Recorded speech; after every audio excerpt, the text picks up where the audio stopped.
Coach, pass rush really got after today. Kind of noticed a lot of sacks, a lot of havoc in the backfield. What'd you see out of those guys? Well, I think they've taken strides every single day. I mean, obviously, that's the highlight of that position. We always talk you got to stop the run to earn the right to rush the passer. And, when those guys got going, they cut it loose today, and that's what we wanted. I mean, really, this is a build-up into our Friday and into our Saturday, but they're consistently on the right trend. Just overall, through 5 days now, what is your overall thoughts on the defensive performance? Yeah, I think we're a work in progress. Okay, I think there's a lot of pieces that have a lot of potential, but sometimes that's a scary word, right? But our front, I'm really happy with where they're at, and we got a young secondary that's coming along. And what I see with them, is their communication is picked up, and it's about winning the pre-snap before you get to the snap, right? And I think we're doing a much better job of that. I'm looking forward to Saturday to seeing the competition rise a little bit. Who's maybe 1 to 2 standouts overall through 5 days, would you say? Well, I don't want to say this because he's standing over there, but Buddha's doing a pretty good job right now. He's got a few things to work on, but no, he's doing a really good job right now. And Cyrus Webster's really showing up, and I'll say those guys inside are doing a great job.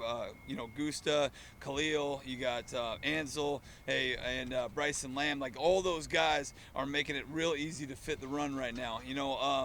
As far as new guys, I've liked what I've seen from Tyson Duran. I like what I've seen from Keith Brown as well.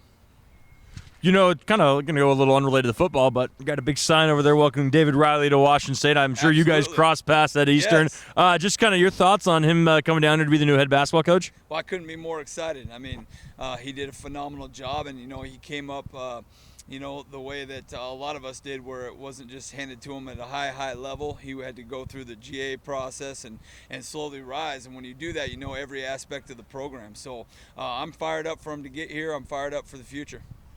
Do Eastern coaches usually live in Cheney, or do you live in Spokane? Well, mostly Cheney. Okay. Cheney. Yeah, mostly Cheney. Now there's there's a little area right outside of Cheney that's technically Cheney up by Fairways Golf Course. Some of them live there as well. Okay. But I can't speak to where he lived, but I lived over there. Gotcha. With Cyrus, I'm curious how he's kind of fitting into things. Is it easier for edges to kind of adjust to the defense because it's not?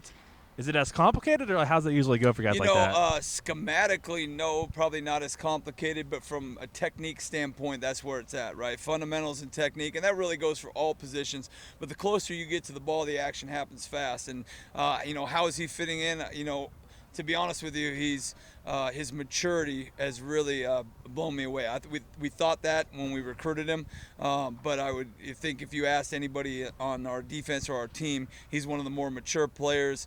He's got leadership qualities, and I think the best is yet to come. I think he's still, got some things to work on like anybody, but the best is definitely yet to come for him.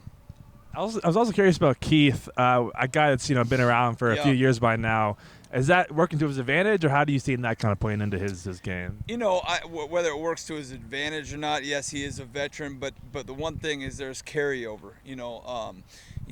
People transfer for different reasons, but I think he's got the right mindset. He came in ready to work and just expecting that competition. And, one thing, he picks up things really, really fast. He's a very smart football player, but just like everybody else, we got work to do.